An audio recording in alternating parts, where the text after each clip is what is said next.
Glória a Deus. Quem está feliz aí hoje, amados? Eita, glória. Então a galera está feliz. E quem teve um sábado abençoado?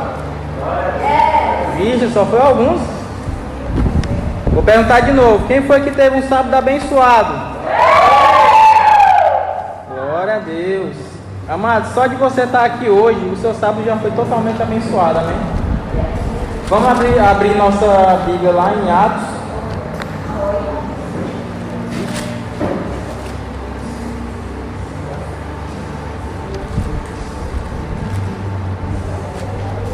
Atos, capítulo 8, versículo 3.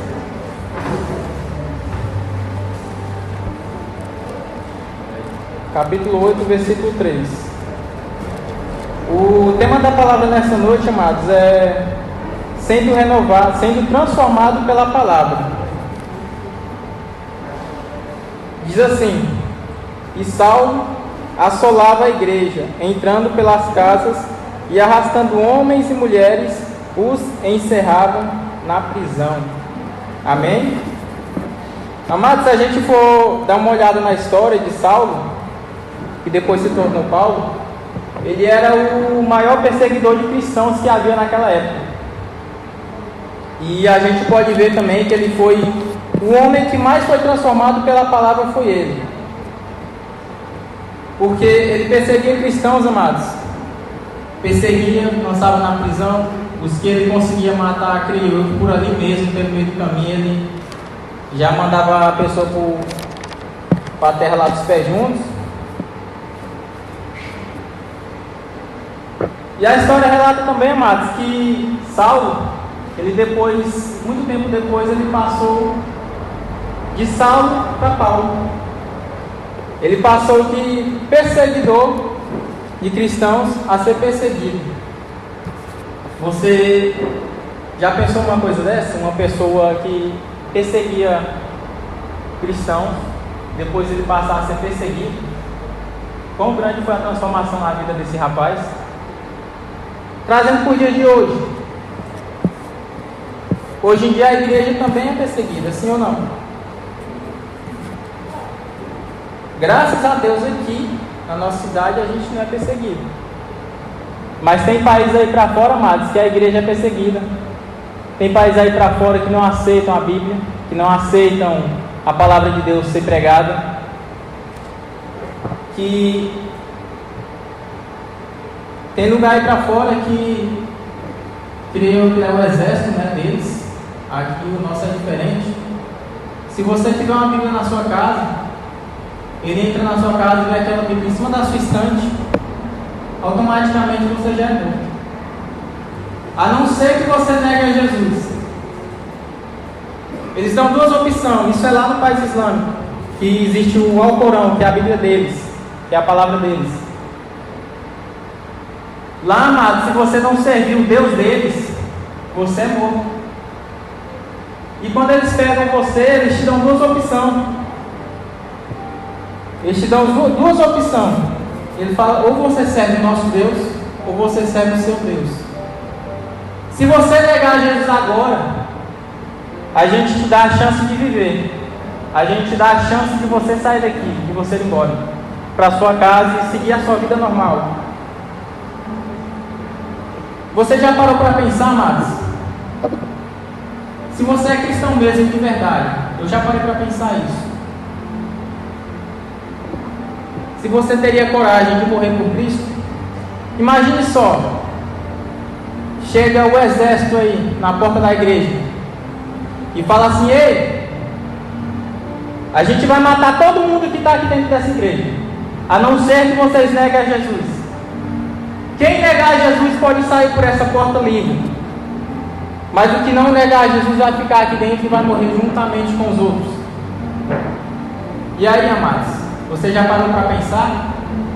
Você teria coragem de morrer pelo Cristo que você segue? Pelo Cristo que você serve? Amados, Jesus, quando ele se entregou naquela cruz, foi dolorosa, amados, a dor que ele sentiu, tudo que ele passou.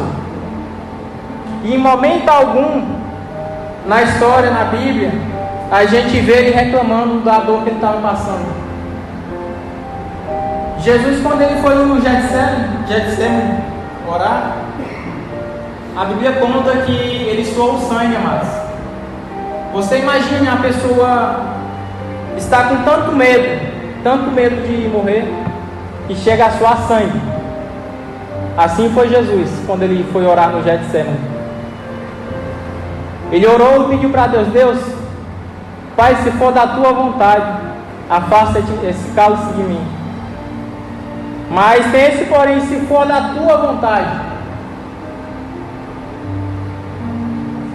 E Satanás estava lá ao redor dele, a todo momento, querendo que ele entregasse esse fardo, que ele não carregasse esse fardo por nós. Porque Jesus sabia, amados, quão grande seria a dor que ele ia passar, por simplesmente levar a palavra do Pai, a palavra de Deus.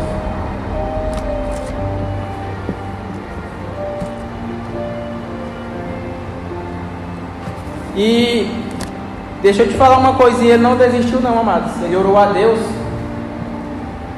mas ele não desistiu. Ele continuou a jornada que ele tinha vindo para fazer, para cumprir. E a história de Paulo aqui, amados, como diz aqui, ele assolava as igrejas, ele perseguia as igrejas.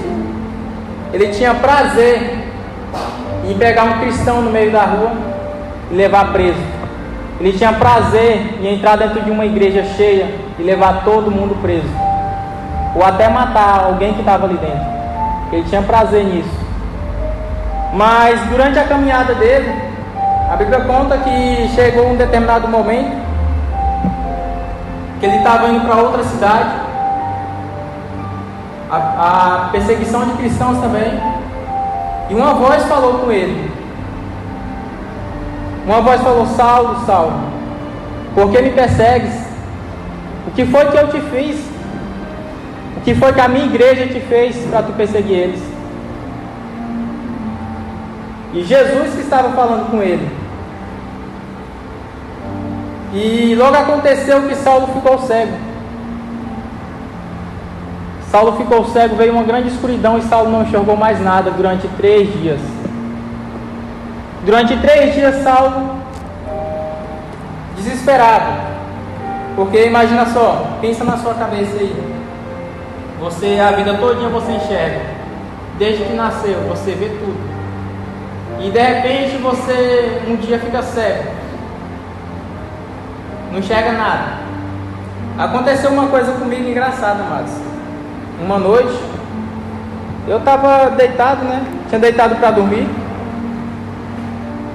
Aí, no meio da noite eu despertei, né? Na verdade eu não tinha nem dormido ainda. Estava só cochilando. Aí eu abri o olho, tudo apagado dentro do quarto, né? Que a gente dorme com tudo escuro. Tudo escuro. Aí eu apaguei a luz, estava enxergando. Antes de apagar a luz, estava enxergando, né? Depois que eu apaguei, aí só apaguei e fechei o olho. Aí eu fui abrir o olho assim, porque lá em casa a gente sempre deixa a porta um pouquinho aberta, que dá de enxergar um pouquinho a luz lá fora da sala. Aí eu não vi essa luz, olhei para a porta, que era o rumo da porta, estava tudo escuro, não estava vendo nada, mas eu sabia onde estava a porta, o rumo. Eu olhei e não vi essa luz. Aí eu me agoniei em cima da cama, eu comecei a me desesperar comigo mesmo, pensando: Senhor, será que eu estou cego?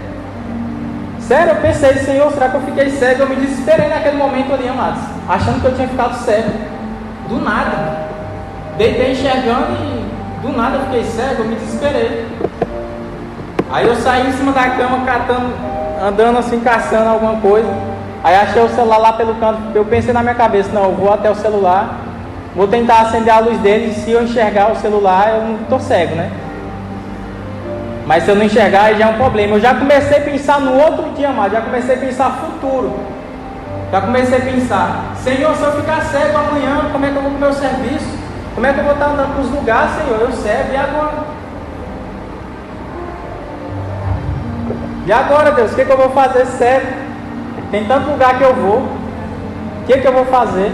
Eu vou ter que depender dos outros agora para estar me levando. Eu não... Como é que eu vou aprender? Eu imagino que é difícil aprender a ler aqueles negocinhos lá de cego, né? Libras, né? Imagino eu que é difícil ler aquilo dali. Só passar o dedo e já entende o que está escrito. Eu pensando: Senhor, até eu aprender aquele negócio. Isso foi até eu ir no celular. E olha que é perto onde estava o celular, mas eu pensei nesse tanto de coisa. Nesse curto período de tempo. Aí eu peguei o celular, acendi e vi, né? Aí eu comecei a agradecer logo a Deus. Falei: Senhor, obrigado. Já comecei, já estava pensando na frente do que não tinha nem acontecido. E assim, amados, foi Saulo. Imagino eu que foi Saulo também, quando ele ficou esses 3 dias cego. Imagino eu que Saulo se desesperou também neste momento. Imagino eu que logo depois ele começou a se arrepender. Ele começou a clamar a Deus e se arrependeu de tudo que ele tinha feito à igreja.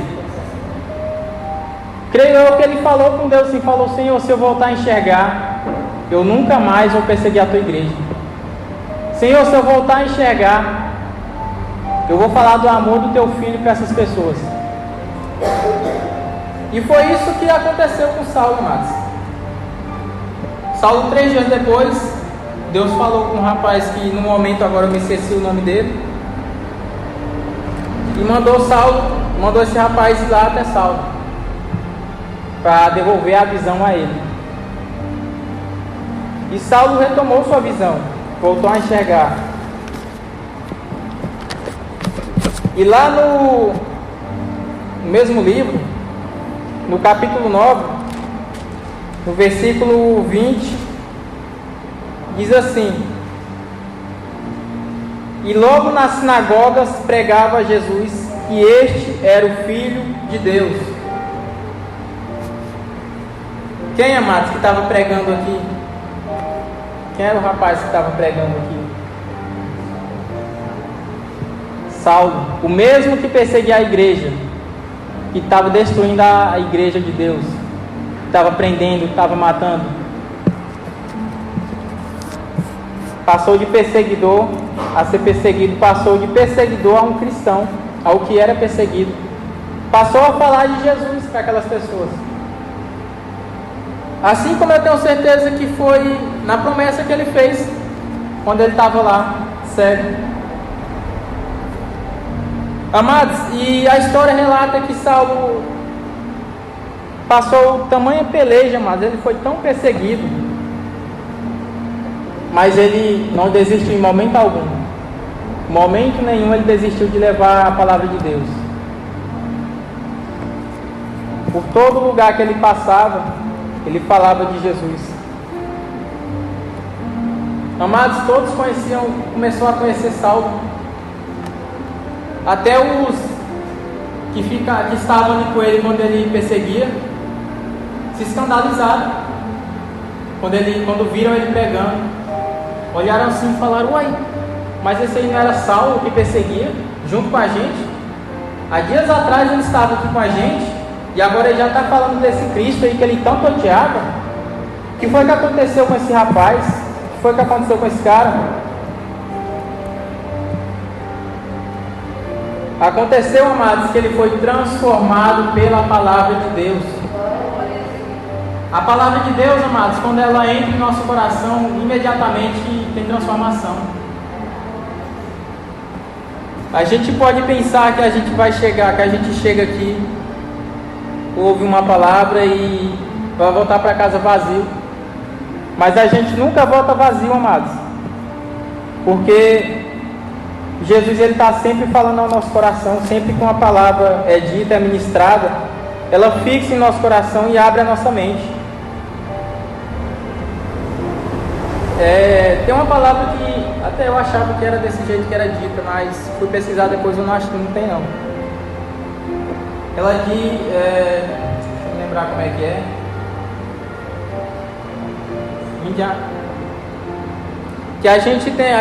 Que Deus aceita a gente do jeito que a gente é, né? No caso, vinde a mim como estás. É assim, eu achava que isso tinha na Bíblia. Fui pesquisar depois, não tem não, viu, amados? Vinde a mim como estás, desse jeito aí não tem não. Mas lá em Mateus 11, 28 diz assim: vinde a mim todos que estáis cansados e oprimidos, e eu vos aliviarei. É mais ou menos implementado nessa palavra aí. Jesus aceita a gente, amados, do jeito que a gente é. Você pode vir para a casa de Deus do jeito que você é. Ele não vai te excluir não. Qualquer um que passar por essa porta, Deus vai aceitar. Pode vir uma prostituta, pode vir um bêbado, pode vir ladrão. Qualquer um que entrar aí e se entregar para ele, ele vai aceitar. Mas não é assim que funciona a gente vir a ele e continuar como a gente está. Quem aqui já morou de aluguel? Ou mora? Quando você vai fazer mudança, quando você vai mudar para dentro da casa que você alugou, qual é a primeira coisa que você vai fazer nessa casa antes de você mudar para dentro dela? Isso aí, você vai limpar ela, fazer uma faxina geral, não é verdade? Deixar ela limpinha para você entrar dentro dela. E assim é a gente, amados. Como que eu quero vir para a igreja, começar a servir a Cristo, vir cheio de pecados, cheio de amarguras, cheio de indecisões, cheio de falhas, e continuar do jeito que eu sou? Amados, o Espírito Santo, ele é um ser ciumento. Ele gosta de lugar limpo, cheiroso. Do mesmo jeito que você, quando os jovens aí, quando vocês forem independentes, em nome de Jesus eu profetizo desde já que nenhum vai morar de aluguel, já vai ter sua casa própria. Amém? Amém. Mas se acontecer de você morar de aluguel, você não vai querer mudar para dentro dessa casa com ela toda suja, do jeito que as outras pessoas. Sempre é assim, sempre que a pessoa sai de dentro da casa, ela deixa ela toda bagunçada, né? Ela fica dos pés à cabeça, cheia de bagunça lá dentro. Se vira quem for entrar para dentro dela depois, né? Ele que tem que limpar. Ninguém aqui vai entrar para dentro dessa casa, botar seus móveis lá dentro com a casa toda bagunçada, né? Toda suja, cheia de teia de aranha. Você vai fazer uma faxina nela, limpar, passar uns produtozinhos lá para ficar cheirosinha, não é verdade? E assim, amados, é o Espírito Santo. Assim a gente tem que fazer também. Quando a gente passa a servir a Cristo, quando a gente aceita Ele, a gente tem que deixar todo o nosso passado para trás, viver a nova palavra. A Bíblia fala, amados, deixa eu só dar uma olhada aqui. Mas lá em Coríntios, 1 Coríntios 6,19. E eis que tudo se fez novo. Se não for desse jeito, depois vocês me corrijam, que eu só anotei só o livro aqui, capítulo e versículo. E eis que tudo se fez novo, e nova criatura é. Quem está em Cristo, nova criatura é. Se eis que tudo se fez novo, por que eu vou servir a Ele e continuar com tudo velho dentro de mim? Se a palavra diz que tudo se faz novo quando a gente passa a servir a Ele, por que a gente não se limpa de tudo aquilo que nos afastava dele lá no passado, que nos proibia de buscar Ele? Amados, quando a gente está no mundo, muita gente pensa assim, que ser cristão é difícil. Realmente, ser cristão é difícil, não é fácil não. Mas eles falam isso, sabe por quê? Que tem diferença entre quando a gente está na igreja e está lá no mundo. Que no mundo é mais fácil. Porque quando eu estava lá no mundo, eu não passava dificuldade financeira. Quando eu estava lá no mundo, eu sempre tinha uns 10, 2 reais na carteira. Mas quando eu era mais novo, eu pedia dinheiro, eu fui criado com meus avós, que eu pedia dinheiro para eles falavam que não tinha, eu achava que aquilo dali era mentira. Eu ficava pensando, como não tem condição, não ter 10 reais na carteira. Não tem condição não ter 2 reais. Hoje em dia não é mentira não, mas eu vi que não é mentira. Já teve dia também de eu não ter 10 reais na carteira. Quando a gente passa a ser adulto, a gente vê que tudo aquilo que a gente pensava quando era criança não passava de uma mentira na nossa cabeça, né? Hoje em dia eu vejo que isso aí é verdade mesmo. Tem dia que a gente não tem 10 reais na carteira, tem dia que não tem 2, não tem 1, mas nem por isso a gente desiste, está sempre batalhando. E voltando, continuando aqui, você sabe por que aqui no mundo é tão mais fácil do que aqui dentro da igreja?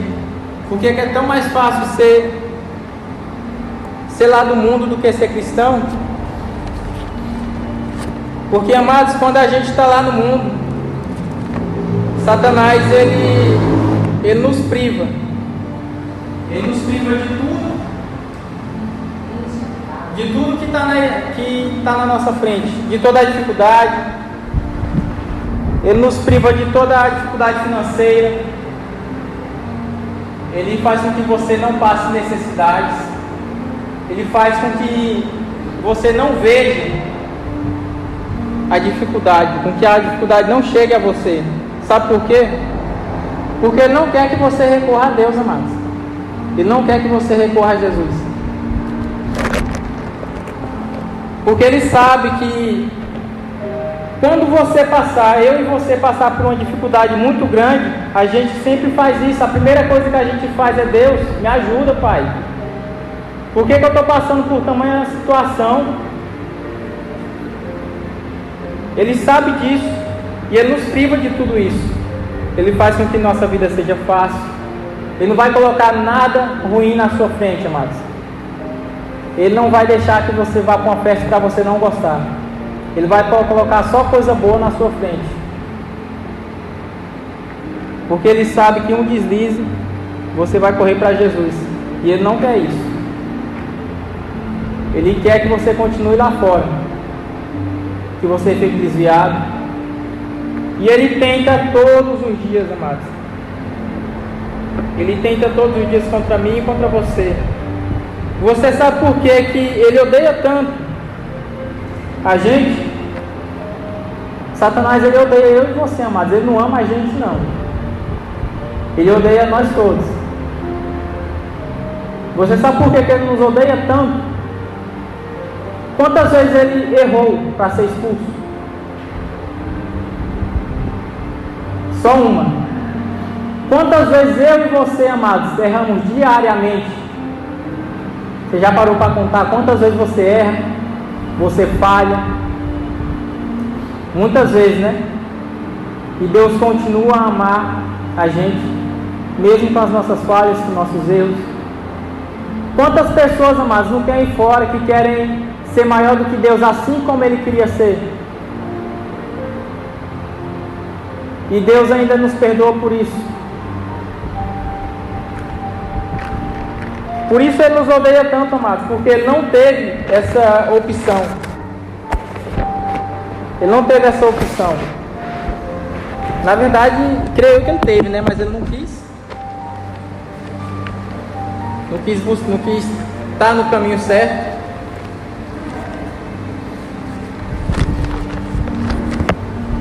Vamos abrir nossa Bíblia lá em Mateus, capítulo 13, versículo 24.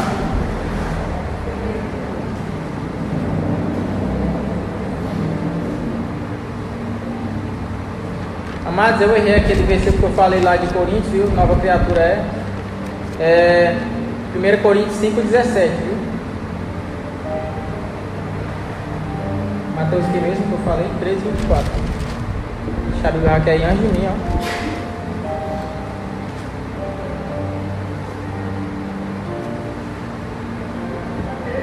Diz assim: propôs uma parábola dizendo: o reino dos céus é semelhante ao homem que semeia a boa semente no seu campo.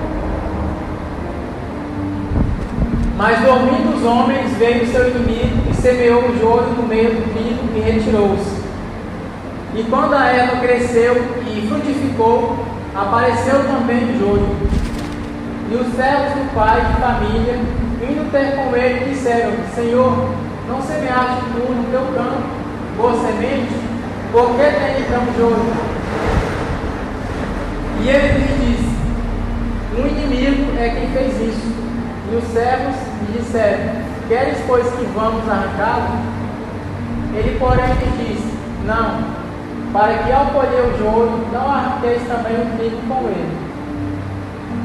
Deixai crescer ambos juntos até a ceifa, e por ocasião da ceifa direi aos ceifeiros: colhei primeiro o joio e atai-o em molhos para o queimar, mas o trigo ajuntai no meu celeiro. Amém. É só pela mente. Só para confirmar, sério. Amém, amados? Essa parábola aí, Jesus explica ela mais lá na frente, que o joio, o trigo, quer dizer, o trigo é a gente. O trigo que é plantado é a gente. O campo é o mundo. O joio são as más pessoas. E o inimigo que vem no meio da noite plantar o joio no meio do trigo é Satanás. O que a gente entende com essa parábola, amados? Que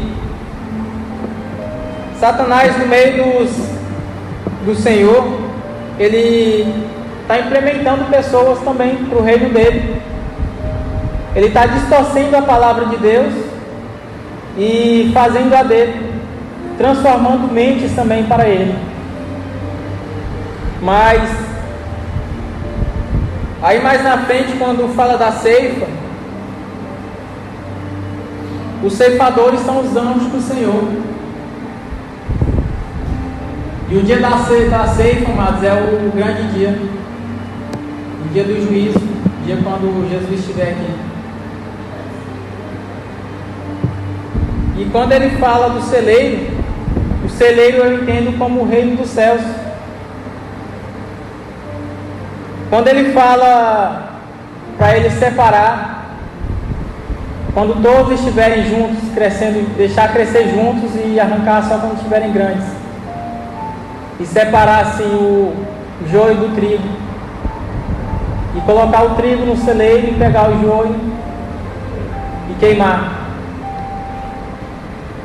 Amados, os joios são essas pessoas que estão aí fora no mundo, que não querem saber de Deus, que para eles tanto faz como tanto fez.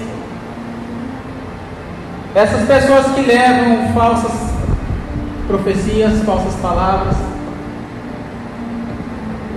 Pessoas de gêneros diferentes que não querem mudar, que acham que eles devem ser aceitos do jeito que eles são, mas lá em Gênesis Deus diz que foi criado só homem e mulher, nada mais disso. Assassinos aí fora, que acham que eles podem matar, podem fazer o que eles quiserem, que eles não vão ter condenação.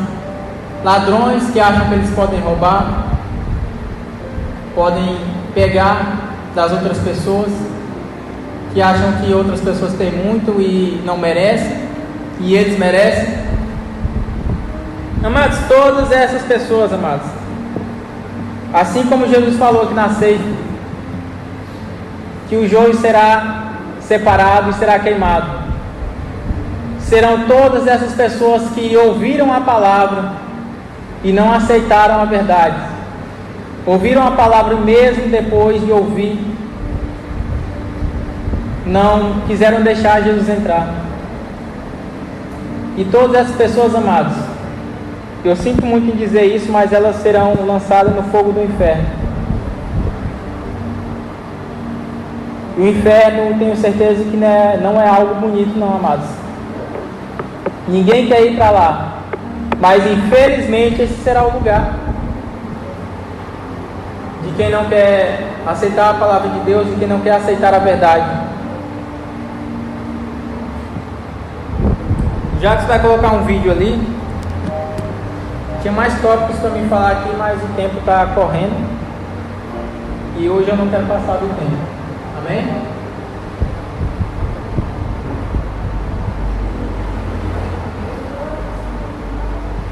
Eu quero que você veja esse vídeo, amados, mas você preste bem atenção nesse vídeo.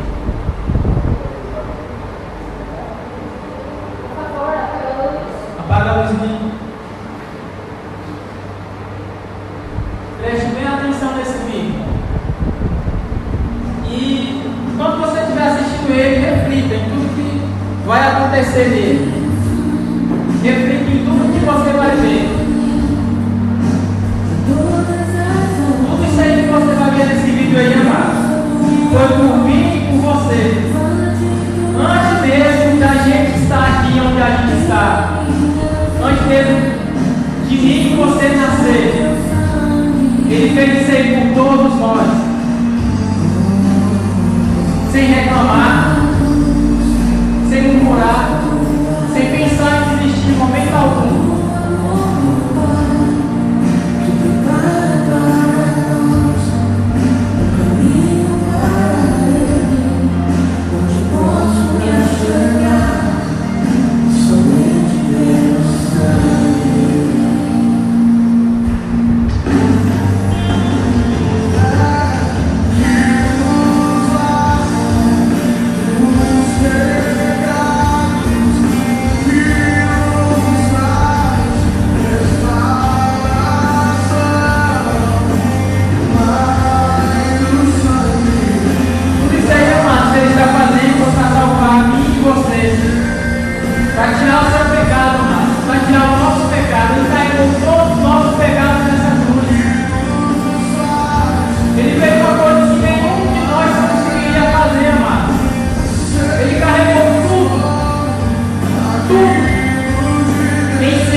Antes de você nascer, ele carregou tudo isso aí por você.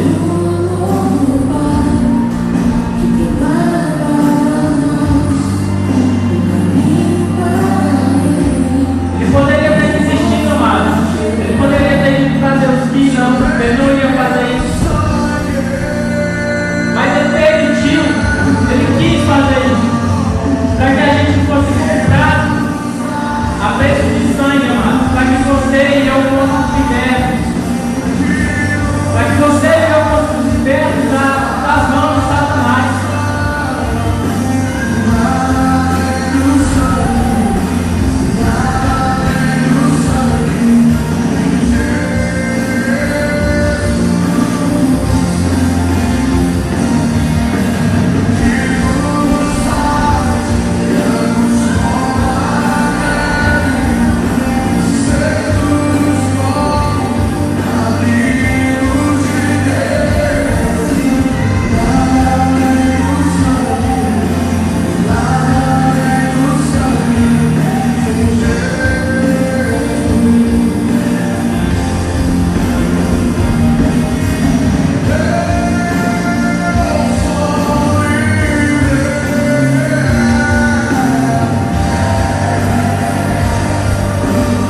o inferno ficou em pé. Mas deixa eu te falar, quando Jesus foi morto naquela cruz, pode soltar o hino já. Quando Jesus foi morto naquela cruz, o inferno não ficou em festa não mais. O inferno todo tremeu e estremeceu. Se coloque de pé. O inferno todo tremeu e estremeceu porque ele perdeu. Satanás ficou furioso porque ele perdeu a minha vida e a sua vida. Quando Jesus se entregou naquela cruz. Quando ele deu a vida dele por mim e por você. Não foi por outra pessoa mais, não foi para ser grande, não foi para se glorificar que ele se entregou. Foi para que eu e você fosse salvo por ele que ele se entregou naquela cruz. Ele deu o sangue dele, amados. Ele deu o sangue dele para que hoje a gente pudesse estar aqui. Para que hoje eu e você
pode mudar toda a vida dela.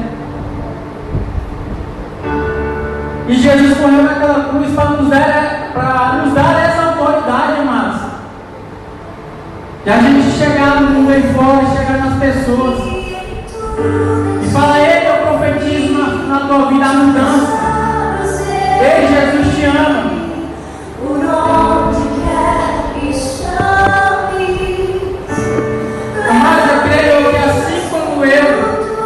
Você não quer também ver a sua família, os seus amigos chegarem em um grande dia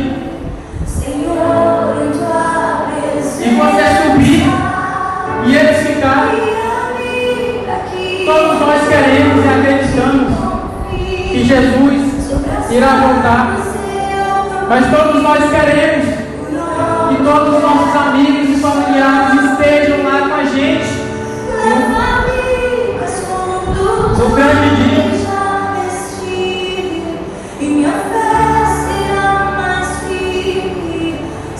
Deus está falando para ti assim hoje: eis que estou à porta do bar.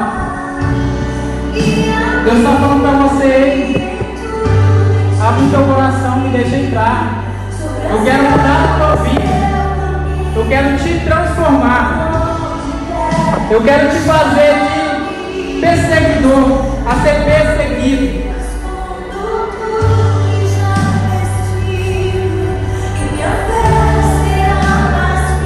Se for para ser perseguido, amados, por amor do Evangelho, por amor da palavra de Deus, que seja. Se for para ser morto por Jesus, que seja, amados, mas que seja por Ele e para Ele.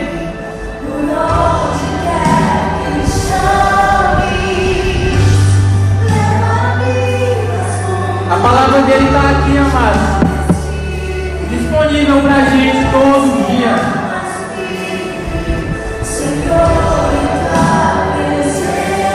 Para nos transformar, para nos restaurar. É ela, amados, que nos traz a verdade.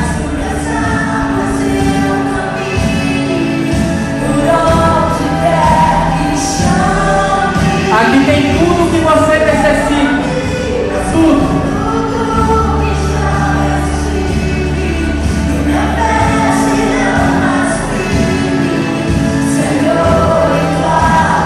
E nessa noite, amados, você venha entendido quão grande foi o sacrifício que Ele fez por mim e por você. A palavra foi curta, mas não foi eu, foi o próprio Deus que falou para você. Eu não estou aqui para me engrandecer, mas para engrandecer o nome dele, que só Ele é digno de toda a honra e toda a glória. Tudo é para Ele, amados. E sempre será. E que toda vez que você pensar em desistir, você venha lembrar do tamanho sacrifício que Ele fez por sua vida. Quando você pensar que está sendo difícil a caminhada, que a jornada está sendo difícil, lembre Ele. Pare assim e pense: cara, Jesus se entregou numa cruz, sofreu tanto por mim, e eu estou reclamando desse pouco que eu estou passando, dessa pouca dificuldade, sendo que eu não resistiria nem um terço daquilo que Ele passou. Pense nisso toda vez que você achar que está difícil, toda vez que o mundo bater a sua porta para querer te desviar, para querer te colocar coisas que não convém de Deus. Tenha esse discernimento pela palavra, amados.